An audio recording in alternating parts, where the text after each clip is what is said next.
Good morning everybody. TYBAच्या क्लासमध्ये तुम्हा सर्वांचं स्वागत. TYBAच्या इतिहास स्पेशल या विषयासाठी आपण एक मध्ययुगीन भारताचा इतिहास हा पेपर अभ्यासतो. हा पेपर अभ्यासण्यापाठीमागं प्राचीन भारतातून मध्ययुगीन भारताकडं कशी वाटचाल झाली याचा आढावा घ्यायचा आहे. शिवाय हा पेपर अभ्यासण्याचा एक महत्त्वपूर्ण उद्देश असा आहे की मध्ययुगीन कालखंडामध्ये भारतामध्ये असणारी राजकीय, सामाजिक, आर्थिक परिस्थिती कशा प्रकारची होती आणि मग परकीयांच्या आक्रमणानंतर त्यामध्ये कसे बदल होत गेले आणि त्यांच्या कालखंडामध्ये एकूणच ही सर्व परिस्थिती कशा पद्धतीनं चालू होती हे अभ्यासणं महत्त्वाचं आहे. या पेपरमध्ये आपल्याला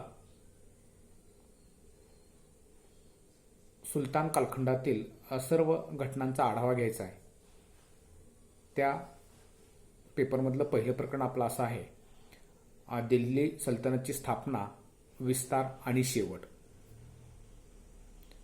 दिल्ली सल्तनतचा इतिहास अभ्यासायचा म्हणजे त्याला फार मोठा दीर्घ असा तो इतिहास आहे. तरीही आपण तो अगदी थोडक्यात त्या सर्व घटनांचा आढावा घेऊन त्याचा भारतावरती काय परिणाम झाला हे आपल्याला इथं पाहायचं आहे. दिल्ली सल्तनतचा स्थापना पाहण्या अगोदर आपल्याला तुर्की आक्रमणाच्या वेळी भारतामध्ये असणारी सामाजिक, आर्थिक व राजकीय स्थिती काय होती हे पाहणं महत्त्वाचं ठरतं.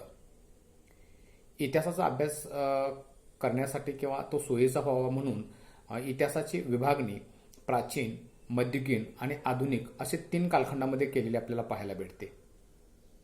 या तिन्ही कालखंडामध्ये आपणाला भारतीय इतिहासाच्या सामाजिक, राजकीय, आर्थिक परिस्थितीचा अभ्यास आपल्याला करता येतो.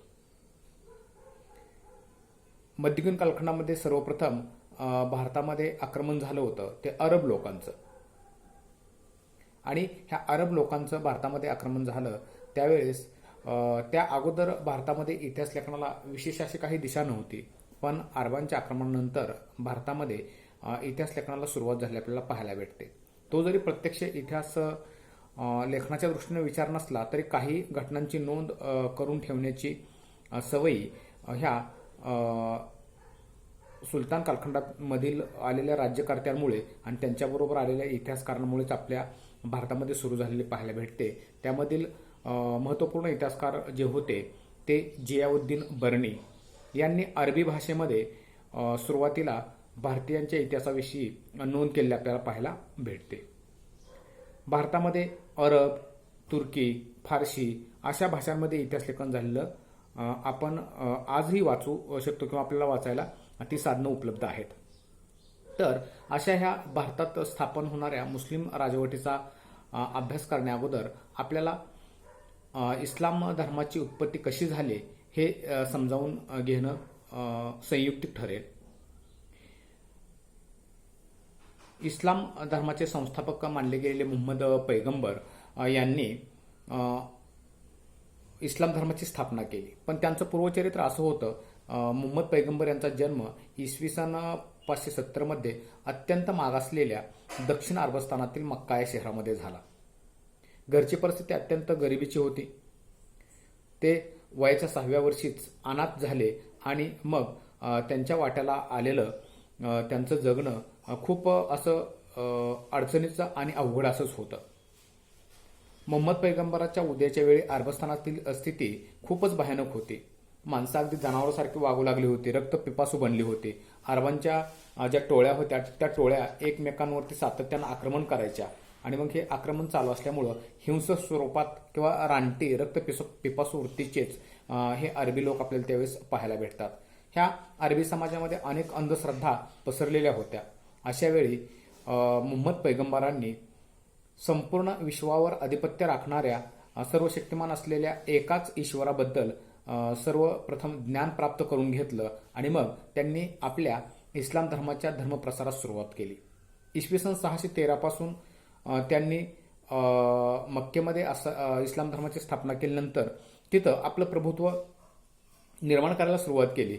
मात्र त्या अगोदर असणाऱ्या इतर मुल्ला मौलवींना आपल्या धर्माला धोका पोहोचतो की काय अशी भीती वाटू लागली आणि भीती वाटू लागल्यामुळंच ह्या रानटी टोळ्यांनी मोहम्मद पैगंबरांना त्रास देण्यास सुरुवात केली, उपद्रव करण्यास सुरुवात केली आणि मग मोहम्मद पैगंबर मक्केहून मदिनेस त्यांनी स्थलांतर केलं. त्यावेळेस त्यांच्याबरोबर मोजकेच अनुयायी आलेले होते. मदिनामध्ये आल्यानंतर त्यांना सातत्यानं लढाईंची मालिका लढावी लागली आणि मग हळूहळू मदिना परिसरामध्ये असणाऱ्या सर्व रानटी टोळ्यांचा ते बंदोबस्त करण्यात यशस्वी झाले आणि मग खऱ्या अर्थानं मोहम्मद पैगंबर यांनी नंतर सर्व आपल्या सैन्यासह मक्केवर आक्रमण केलं आणि मक्का जिंकून घेतली आणि मक्केमध्ये इस्लाम धर्माची आता प्रचार आणि प्रसार होण्यास सुरुवात झालेली आपल्याला पाहायला मिळते. मोहम्मद पैगंबरांचा इसवी सन 632 मध्ये मृत्यू झाला आणि मग त्यांच्या मृत्यूनंतर अबू बक्र आणि उमर यांनी अरबांची विजयी घोडदौड तशीच चालू ठेवली. 711 पर्यंत अरबी सैन्याने उत्तर आफ्रिकेतील देशांपासून ते अटलांटिक महासागरापर्यंत असं भव्य असं इस्लामाचं साम्राज्य पसरवलेलं आपल्याला पाहायला मिळतं. हे साम्राज्य पसरवत असताना आता ख्रिश्चन धर्म आणि इस्लाम धर्म यांच्यामध्ये सत्ता संघर्ष झालेला इथं पाहायला भेटतो आणि मग हा जो सत्ता संघर्ष होतोय त्या सत्ता संघर्षामध्ये सरतेशेवटी वाटारलूच्या लढाईमध्ये इसवी सन 732 मध्ये टूर्स येथे झालेली लढाई जी होती त्यामध्ये ख्रिश्चन किंवा फ्रान्स सैन्याने इस्लाम सैन्याचा पराभव केला आणि पराभव केल्यानंतर त्यांनी आपलं साम्राज्य पुन्हा हिंदुस्थानच्या दिशेनं वाढवण्यास सुरुवात केली. या तुर्की आक्रमणाच्या वेळी भारतामध्ये असणारी जी राजकीय परिस्थिती आहे ती कशी आहे हे आपल्याला जाणून घ्यावं लागेल. कारण भारतातील राजकीय परिस्थिती जाणून घेतल्याशिवाय आपल्याला पुढं कशा पद्धतीनं ह्या इस्लामांचं आक्रमण होतंय किंवा इस्लाम लोक हिंदुस्थानवरती आपली सत्ता प्रस्थापित करतायत हे समजणं शक्य होणार नाही. म्हणून सर्वप्रथम आपण भारतामधील जी राजकीय परिस्थिती होती किंवा राजकीय स्थिती काय होती याचा आढावा घेऊयात.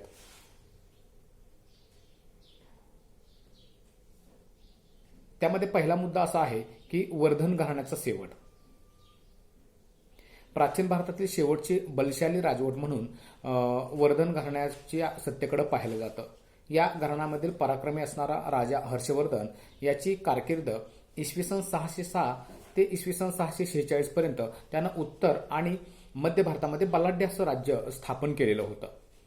दक्षिण भारतामधील असणारा चालुक्य सम्राट दुसरा पुलकेशी हा देखील पराक्रमी राजा होता.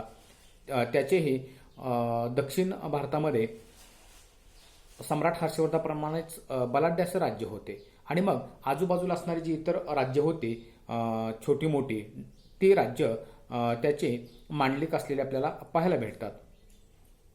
वर्धन घराण्याची राजधानी कनौज या ठिकाणी पुन्हा मोठं साम्राज्य स्थापन करण्याचं प्रयत्न वर्धन घराण्यातील यशोवर्माने केले पण त्याला फारसं यश मिळालं नव्हतं. यशोवर्माच्या मृत्यूनंतर कनौजवर वर्चस्व मिळवण्यासाठी दक्षिणेचे राष्ट्रकूट, माळवेचे गुर्जर व प्रतिहार व बंगालचे पाल अशा अनेकांनी आक्रमण केलं आणि आक्रमण करून सरतेशेवटी याच घराण्यातील शेवटचा राज्यपाल मोहम्मद गझनीला शरण गेलेला आपल्याला 118 मध्ये लक्षात येतं. वर्धन घराण्याच्या शेवटानंतर उत्तर भारतामधील राजकीय परिस्थिती नेमकी कशी होती तर अफगाणिस्तान हा प्राचीन भारताचाच एक भाग होता. महाभारतातील गांधारी म्हणजेच गांधार जे आजचे कंदहार म्हणून आपण पाहतो ह्या कंदहार देशाची राजकन्या जी होती तिच्या प्रदेशामध्ये काबुलिस्तान असे नाव असलेल्या भूप्रदेशाचा बौद्ध धर्मीय राजा राज्य करत होता. इसवी सन 865 मध्ये लली या नावाच्या ब्राह्मणाने हे घराणे नष्ट करून हिंदुशाहीचे राज्य निर्माण केले. त्यानंतर पुढे काबूलचा शासक असणारा याकूब बिन लईस यानेही अफगाणवर आक्रमण करून अगदी पंजाबच्या चिनाब नदीपासून पश्चिमेस हिंदुकुश पर्वतापर्यंत असणारे जे हिंदूंचे राज्य होते, ज्याची राजधानी खैबर खिंडीच्या बाजूला असणारे ओहिंद येथे होती, त्याच्यावरती ही अलप्तगीन या तुर्की सेनानीने विजय मिळवला. अफगाणाच्या शेजारीच असणारा मुलतान हा जो भाग होता, तिथं राजा सायरस व राजा सायरस दुसरा यांची सत्ता नष्ट करून चच नावाच्या ब्राह्मण मंत्र्याने ही सत्ता बळकावली आणि बळकावून चचचा मुलगा दाहिरच्या काळात अरबांनी इसवी सन 711 मध्ये शिंदवर आक्रमण करून ही राजवट नष्ट केली. उत्तरेकडील असणारी ही वेगवेगळी राजघराणी हळूहळू सर्व एकमेकाच्या विरोधात सातत्यानं संघर्ष करत राहिलेले आपल्याला पाहायला भेटतात. आणि मगच त्या कालखंडामध्ये असणारं उत्तर भारतातलं दिल्ली हे शहर आणखी काय अस्तित्वात आलेलंच नव्हतं. तिथं थानेश्वर राज्य असल्याचीच नोंद आपल्याला पाहायला भेटते. ही झाली उत्तर भारतातील राजकीय परिस्थिती. उत्तर भारताच्याच नंतर आपल्याला पूर्व भारतामध्ये असणारी परिस्थिती जाणून घ्यावी लागते. पूर्वेकडील बंगाल हा गुप्त साम्राज्याच्या ऱ्हासानंतर स्वतंत्र झाला. 9व्या शतकात गोपाल नावाच्या राजाने पाल घराण्याची स्थापना केली आणि पाल घराण्याची स्थापना करून मग वायव्य सरहद्द प्रांतापासून दूर असलेल्या या बंगाल प्रांताला विशेष काही नुकसान पोहोचलेलं आपल्याला पाहायला भेटत नाही. तसेच दक्षिण भारतामध्ये तमिळ, चोल या राजघराण्यांची सुद्धा सत्ता आपल्याला होती, त्याचीही नोंद आपल्याला घ्यावी लागते. मध्य व पश्चिम भारतामध्ये असणारी राजकीय परिस्थिती. मध्य व पश्चिम भारत या भूप्रदेशामध्ये प्रामुख्याने राजपूत राजांची छोटी छोटी राज्य होती. त्यामध्ये प्रतिहार असतील, परमार असतील, चालुक्य असतील, चव्हाण या प्रमुख 4 राजपूत जमाती प्रबळ होत्या. परमार हे गुर्जर प्रतिहारांचे संस्थानिक होते.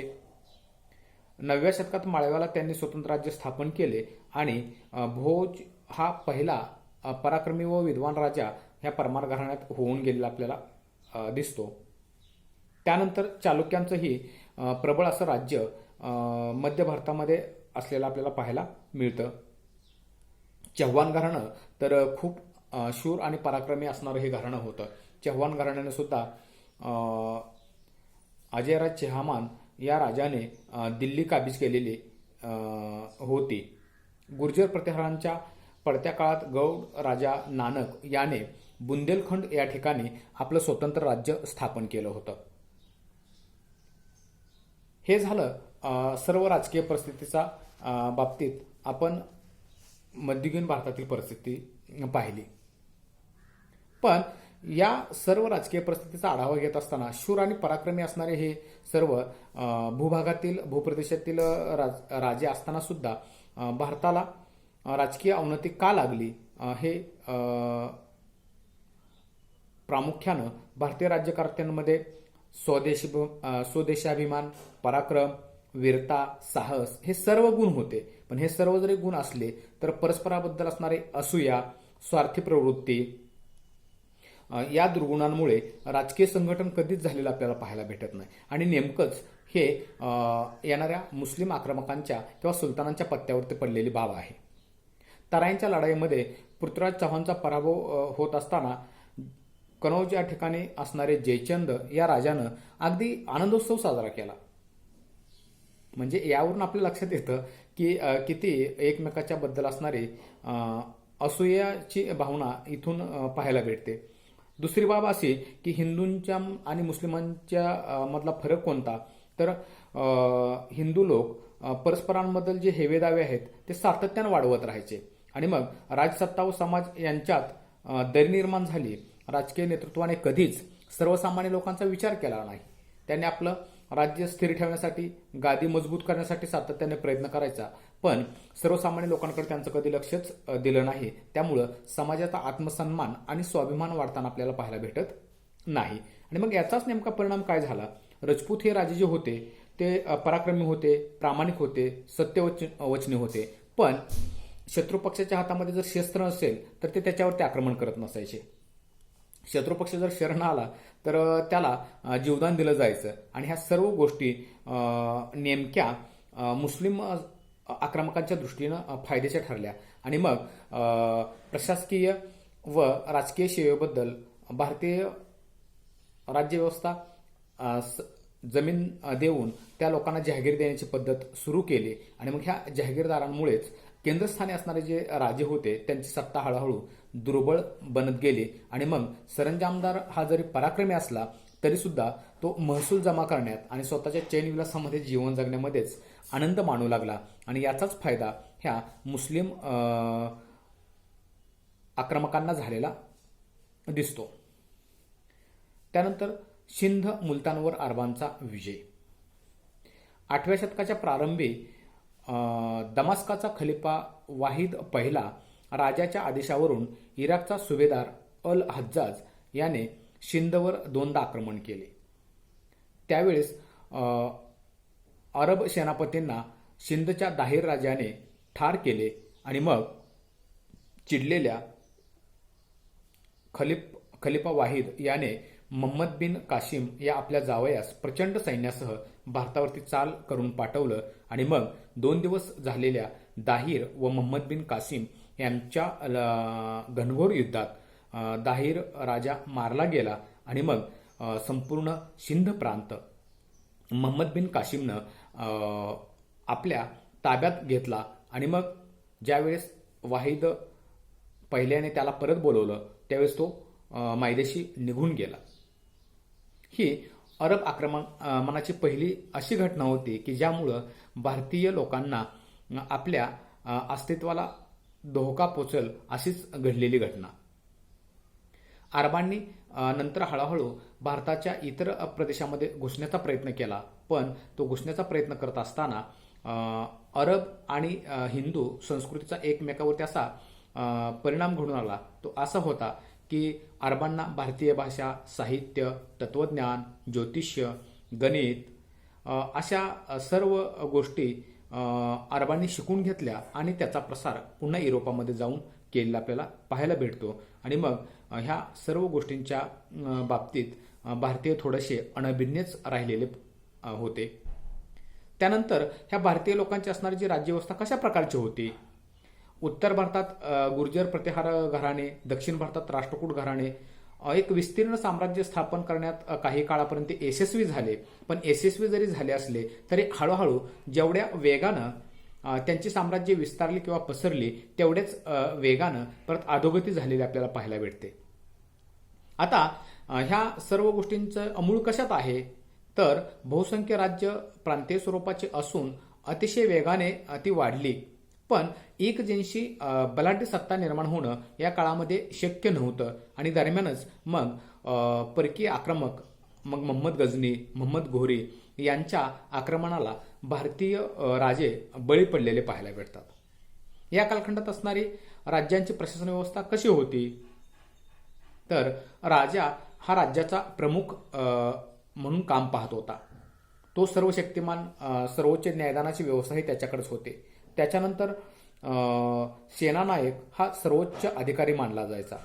सेनानायक हा सैन्याचे पायदळ, अश्वदळ, हत्तीदळ असे विभाग असल्यामुळे त्याच्याकडे आरमारदाराची ही व्यवस्था दिलेली होती.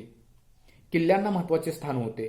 आणि मग ह्या सर्व परिस्थितीवरती सल्लामसलत करण्यासाठी किंवा कार्य करण्यासाठी मंत्रीगणांची सुद्धा त्या कालखंडामध्ये नेमणूक राजाच्या मदतीसाठी केलेली होती. आणि मग राज्याच्या सैन्यबळावरच राज्याचा विकास अवलंबून होता.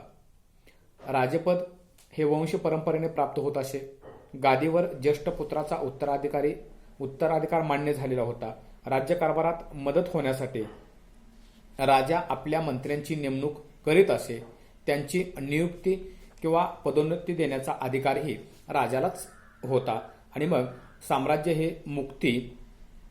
मुक्तिमंडल, मंडल विषय म्हणजे प्रांत, जिल्हा, तालुका अशा पद्धतीनं साम्राज्याची विभागणी केलेली होती. बाजार व्यापाराचा प्रबंध हा पाहण्याचं काम सुद्धा त्या कालखंडामध्ये केलं जात असे. ही झाली एकूण असणारी राजकीय परिस्थिती. त्यानंतर सामाजिक स्थिती काय होती? तर पहिला मुद्दा आहे त्यामधला वर्णव्यवस्था व जाती व्यवस्था. हिंदू समाजामध्ये ब्राह्मण, क्षत्रिय, वैश्य आणि शूद्र अशा प्रकारचे 4 वर्ण होते आणि मग ह्या 4 वर्णामध्ये ब्राह्मण हा सर्वश्रेष्ठ वर्ण होता.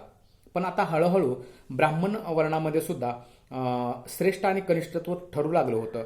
आंध्र प्रदेश, ओरिसा या भागातील ब्राह्मणांना कनिष्ठ स्थान दिलं जात होतं, तर उत्तर भारतामध्ये असणाऱ्या ब्राह्मणांना श्रेष्ठ दर्जाचं स्थान दिलेलं होतं.